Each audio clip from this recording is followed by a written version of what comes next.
साथियों नमस्कार। रीट स्पेशल के तहत हम बाल विकास एवं शिक्षा शास्त्र का प्रैक्टिस सेट कर रहे हैं। आइए अपने ज्ञान में अभिवृद्धि करते हैं और क्वेश्चन को सॉल्व करते हैं। आइए देखें क्वेश्चन नंबर 1, बाल विकास का अध्ययन क्षेत्र है। तो बाल विकास का अध्ययन क्षेत्र वातावरण का बाल विकास पर पड़ने वाले प्रभावों का अध्ययन, बाल विकास का विभिन्न अवस्थाओं का अध्ययन, व्यक्तिक विभिन्नताओं का अध्ययन। तो उपरोक्त सभी अध्ययन ये क्या हो जाएंगे, बाल विकास के अंतर्गत आते हैं। अगले क्वेश्चन की बात करें तो कौन सा ब्लूम के पुनर्संशोधित वर्गीकरण में मूल्यांकन के क्षेत्र को यानी इवैल्यूएशन के क्षेत्र को प्रदर्शित करता है। तो इसमें कौन सा क्षेत्र प्रदर्शित करता है, आंकड़ों का प्रयोग करते हुए ग्राफ अथवा चार्ट का निर्माण करना, एक समाधान की तार्किक सुसंगतता का परीक्षण करना, प्रदत्त आंकड़ों की प्रासंगिकता का मूल्यांकन करना, वस्तुओं के श्रेणीकरण हेतु एक नूतन पद्धति का निर्माण करना। तो इसमें ब्लूम के पुनर्संशोधित वर्गीकरण में मूल्यांकन के क्षेत्र जो प्रदर्शित होते हैं, एक समाधान की तार्किक सुसंगतता का परीक्षण करना, यानी एक समाधान की तार्किक सुसंगतता का परीक्षण करना। अगले क्वेश्चन की बात करें तो संकेत अधिगम के अंतर्गत निम्नलिखित में से सीखा जाता है। संकेत अधिगम के अंतर्गत तो पारंपरिक अनुकूलन ये संकेत अधिगम के अंतर्गत आएगा। अगले क्वेश्चन की बात करें तो बचपन की सांप्रतिक दृष्टिकोण की मान्यता है। तो सांप्रतिक दृष्टिकोण की मान्यता क्या है कि बचपन वृद्धि एवं परिवर्तन की एक अनूठी अवधि है। बच्चों की युवा प्राप्त वयस्कों के रूप में सबसे अच्छा माना जाता है। बहुत तरीके से बच्चे प्राप्त वयस्कों के बराबर हो जाते हैं। बचपन आधारिक रूप से प्रतीक्षा अवधि है। तो इसमें जो है सही हो जाएगा कि बचपन सांप्रतिक दृष्टिकोण है, बचपन वृद्धि एवं परिवर्तन की एक अनूठी अवधि है। अतः इसमें विकल्प ए क्या हो जाएगा, हमारा सही हो जाएगा। अगले क्वेश्चन की बात करें, एक शिक्षक समाज के वंचित वर्ग के बच्चों की आवश्यकताओं को प्रभावपूर्ण तरीके से पूरा कर सकता है। एक शिक्षक समाज के वंचित वर्गों की आवश्यकताओं को प्रभावपूर्ण तरीके से पूरा कर सकता है। तो इसमें विकल्प हो जाएगा कि कक्षा कक्ष के प्रत्येक बच्चे को आवश्यकता अनुसार अपनी शिक्षण कौशल को अपनाकर जो है वह एक शिक्षक के जो वंचित वर्ग के बच्चे हैं उनकी भी आवश्यकता को पूरा कर सकेगा। यह सबसे उपयुक्त विकल्प है। तो अन्य बच्चों को वंचित पृष्ठभूमि वाले बच्चों के प्रति सहानुभूति व्यवहार करने के लिए कहकर, तो इसमें सब में सबसे उपयुक्त विकल्प हो जाएगा हमारा यही कि कक्षा कक्ष के प्रत्येक बच्चे की आवश्यकता अनुसार अपने शिक्षण कौशल को अपनाकर जो है हम उसकी सहायता कर सकते हैं, वंचित पृष्ठभूमि वाले बच्चे की। तो मानव व्यक्तित्व के मनोलैंगिक विकास को निम्न में से किसने महत्व दिया, तो फ्रायड ने महत्व दिया। अगले क्वेश्चन की बात करें तो एक शिक्षक को चाहिए कि क्या चाहिए, यह संप्रेषित करे कि वह कक्षा कक्ष में सभी संस्कृतियों का सम्मान करता है एवं महत्व देता है। तो यह विकल्प क्या हो जाएगा, सबसे सही हो जाएगा। अगले क्वेश्चन की बात करें तो निम्न सिद्धांतों में से कौन बच्चे के बौद्धिक विकास के 4 चरणों संवेदी चालक, पूर्व परिचालन, सुदृढ़ परिचालन एवं औपचारिक परिचालन को चिन्हित करता है। तो एरिक्सन का मनोसामाजिक विकास का सिद्धांत, कोहलबर्ग का नैतिक विकास सिद्धांत, जीन पियाजे का संज्ञानात्मक सिद्धांत, फ्रायड का मानसिक योग विकास का सिद्धांत। तो इसमें कौन सा विकल्प सही हो जाएगा, तो जीन पियाजे का संज्ञानात्मक विकास सिद्धांत यही सही हो जाएगा, क्योंकि उन्होंने 4 अवस्थाओं में विकास का चरण बताया है, संवेदी चालक, पूर्व परिचालन, सुदृढ़ परिचालन एवं औपचारिक परिचालन को इन्होंने चिन्हित किया है। अगले क्वेश्चन की बात करें तो विकास के किस काल को अत्यधिक दबाव और तनाव का काल कहा जाता है। तो यह जो है किशोरावस्था को अत्यधिक दबाव और तनाव का काल कहा जाता है। अगले क्वेश्चन की बात करें तो समावेशीकरण की सफलता के लिए आवश्यक है। तो समावेशीकरण की सफलता के लिए आवश्यक है संवेदनशीलता। तो यही समावेशीकरण के लिए, यानी आप कितने संवेदनशील है कि कौन किस पृष्ठभूमि से बच्चा आ रहा है, आप उसको सबको समावेशित करते हुए अपने कौशल का प्रयोग कर रहे हैं, अपने शिक्षण कौशल का प्रयोग कर रहे हैं। तो ये सबसे उपयुक्त विकल्प है। अगले क्वेश्चन की बात करें तो मनुष्य जीवन का आरंभ मूलतः घटित होता है। तो मनुष्य जीवन का आरंभ केवल एक कोष में घटित होता है। तो अतः विकल्प बी हमारा क्या हो जाएगा, सही। अगले क्वेश्चन की बात करें प्रश्नावली विधि का दोष नहीं है। तो इसमें से कौन सी प्रश्नावली विधि का दोष नहीं है? इस विधि में अनेक व्यक्तियों के विचारों को जाना जा सकता है, तो यह प्रश्नावली विधि का दोष नहीं है। बाकी सभी दोष हैं कि लोग प्रश्नों के उत्तर देने में रुचि न रखते हों, हो सकता है सम्मिलित प्रश्न सुनियोजित न हो, अच्छे प्रश्न बनाना एक कठिन कार्य है।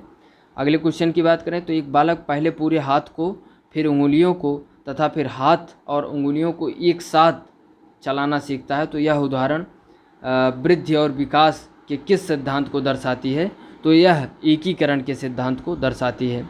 अगले क्वेश्चन की बात करें तो एक बालक की मानसिक आयु 12 वर्ष और शारीरिक आयु 10 वर्ष, तो उसकी बुद्धि लब्धि ज्ञात करना है। तो मानसिक आय बटे शारीरिक आय और इंटू 100 से करके आप इसको ज्ञात कर सकते हैं। अगले क्वेश्चन की बात करें तो यह तथ्य कि बच्चों को सांस्कृतिक रूप से प्रासंगिक ज्ञान की आवश्यकता होती है, निम्नलिखित में से किस व्यक्ति से संबंधित है? तो इसको हमें ज्ञात करना है। तो किस व्यक्ति से संबंधित है? तो यह जो है लेव वाइगोत्स्की महोदय से संबंधित है। ये हमारे साइकोलॉजिस्ट हैं। तो इन्होंने सांस्कृतिक प्रासंगिक ज्ञान की आवश्यकता बताया है। इनका शोध सांस्कृतिक विषय पे रहा है। अगले क्वेश्चन की बात करें तो गर्भ में बालक को विकसित होने में कितने दिन लगते हैं? तो गर्भ में बालक को विकसित होने में 280 दिन लगते हैं।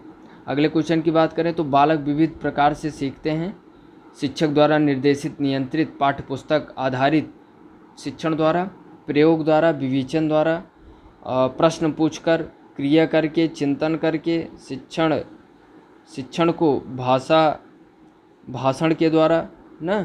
तो अगले उपरोक्त में से कोई नहीं। तो बालक विविध प्रकार से सीखते हैं, प्रयोग द्वारा, विवेचन द्वारा, प्रश्न पूछकर, क्रिया करके तथा चिंतन करके। अगले क्वेश्चन की बात करें तो कक्षाओं में भौतिक वस्तुओं का समूहीकरण उनके लक्षणों के आधार पर करने की एक विशेषता है। तो इसमें कौन सी विशेषता है? भेद द्वारा पठन, सिद्धांतों का पठन, संकल्पना पठन, चलता अनुबंधन। तो इसमें जो है सही विकल्प हो जाएगा संकल्पना पठन, हमारा उपयुक्त विकल्प है। अगले क्वेश्चन की बात करें तो निम्न में से कौन विकास के व्यापक आयामों का सही पहचान करता है? तो इसमें सही पहचान कौन कर रहा है? इसमें सही पहचान कर रहा है शारीरिक, संज्ञानात्मक, सामाजिक और संवेगात्मक। तो यह जो है सभी आयामों की सही पहचान करता है। इसमें शारीरिक भी आ जाएगा, संज्ञानात्मक भी आ जाएगा, सामाजिक भी आ जाएगा और संवेगात्मक भी आ जाएगा। अगले क्वेश्चन की बात करें तो नृत्य, ड्रामा एवं शिल्पकला का प्रयोग किया जाता है। तो कब किया जाता है? व्यक्तित्व को ढालने के लिए, विशिष्ट गुणों के विकास हेतु, दबी एवं बर्दाश्त न की जा सकने वाली अंतर्नाद के प्रकटीकरण हेतु। उपयुक्त सभी, तो उपयुक्त सभी विकल्प हमारा क्या हो जाएगा? सही हो जाएगा। अगले क्वेश्चन की बात करें तो कौन सा कथन सही नहीं है? माता पिता की शारीरिक और मानसिक विशेषताओं का संतानों में संचरित होना वंशानुक्रम है, ये तो सही है। वंशानुक्रम माता पिता से संतान के गुणों का संचरण है, यह भी सही है। वंशानुक्रम व्यक्ति की जन्मजात विशेषताओं का शोधन है। विकास प्राणी और उसके पर्यावरण की अंतरक्रिया का परिणाम है। तो यही विकल्प इसमें सही नहीं है कि वंशानुक्रम व्यक्ति की जन्मजात विशेषताओं का शोधन है। अगले क्वेश्चन की बात करें तो व्यक्तित्व व्यक्ति में उन मनोदैहिक व्यवस्थाओं का गत्यात्मक संगठन है जो वातावरण के साथ उसके अपूर्व समायोजन को निर्धारित करता है। व्यक्तित्व की यह परिभाषा दी G.W. ऑलपोर्ट ने। उन्होंने कहा कि व्यक्तित्व व्यक्ति के उन मनोदैहिक व्यवस्थाओं का गत्यात्मक संगठन है जो वातावरण के साथ उसके पूर्व समायोजन को निर्धारित करता है। अगले क्वेश्चन की बात करें तो शिशु का सामाजिक विकास निर्भर करता है। तो शिशु का सामाजिक विकास किस पर निर्भर करता है? तो शिशु का सामाजिक विकास निर्भर करता है शिशु को मिलने वाले प्यार तथा अपनत्व पर, उसकी अन्य लोगों के साथ अंतःक्रिया, उसके द्वारा दूसरों का ध्यान अपनी ओर आकर्षित करने की क्षमता, उपरोक्त सभी। तो उपरोक्त सभी हो जाएगा। अगले क्वेश्चन की बात करें तो वह मापनी जिसमें अंतराल के समस्त गुणों के साथ परम शून्य भी हो कहलाती है। तो यह जो है हमारा अनुपात मापनी होता है, जिसके अंतर्गत हम क्या सीखते हैं कि समस्त गुणों के साथ परम शून्य भी शामिल होता है। बच्चा किस उम्र में भाषा की समझ दिखाना शुरू कर देता है? तो यह 6 महीने पर बच्चा अपनी जो है समझ को दिखाना शुरू कर देता है, वह कुछ एक शब्दों को बोलना शुरू कर देता है। अगले क्वेश्चन की बात करें तो एक समावेशी विद्यालय के अतिरिक्त निम्नलिखित प्रश्नों पर मनन करता है। तो क्या मनन करता है?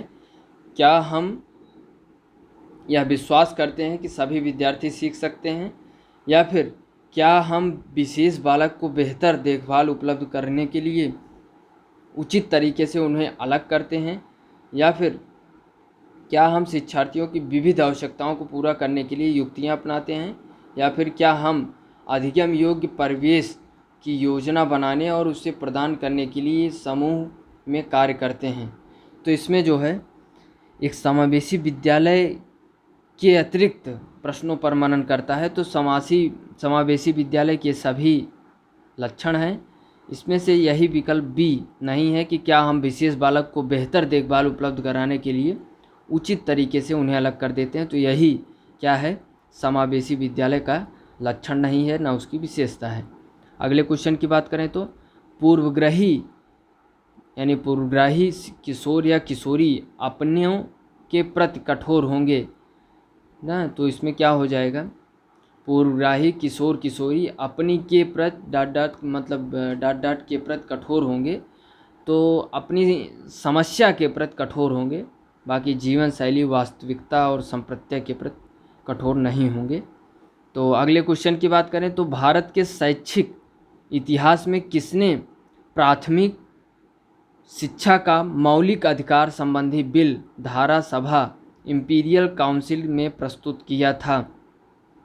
तो इंपीरियल काउंसिल में प्रस्तुत किया था, कौन प्रस्तुत किया था? जवाहरलाल नेहरू, कपिल सिब्बल, गोपाल कृष्ण गोखले, अब्दुल कलाम आज़ाद। तो इसमें सही विकल्प हो जाएगा गोपाल कृष्ण गोखले। प्राथमिक शिक्षा का मौलिक अधिकार संबंधी बिल धारा सभा या इंपीरियल काउंसिल में प्रस्तुत किया था, तो गोपाल कृष्ण गोखले साहब ने। अगले क्वेश्चन की बात करें तो व्यक्तिगत भेद में हम पाते हैं, क्या पाते हैं? विचलनशीलता, प्रतिमानता। अतः विकल्प सी हमारा सही हो जाएगा। अगले क्वेश्चन की बात करें तो विकास के बारे में निम्नलिखित में से कौन सा कथन सही है? तो विकास भिन्न व्यक्तियों में भिन्न गति से होता है। यही विकल्प हमारा सबसे उपयुक्त है, क्योंकि विकास हर व्यक्ति में अलग अलग तरीके से होता है और उसके अलग अलग लक्षण होते हैं। कोई तीव्र गति से सीख रहा है, कोई धीमे गति से सीख रहा है। तो यह रहा हमारा रीट स्पेशल के तहत बाल विकास एवं शिक्षण शास्त्र के अंतर्गत महत्वपूर्ण 30 क्वेश्चन। अगले दिन हम अगले प्रैक्टिस सेट को करते हैं। धन्यवाद। जय हिंद।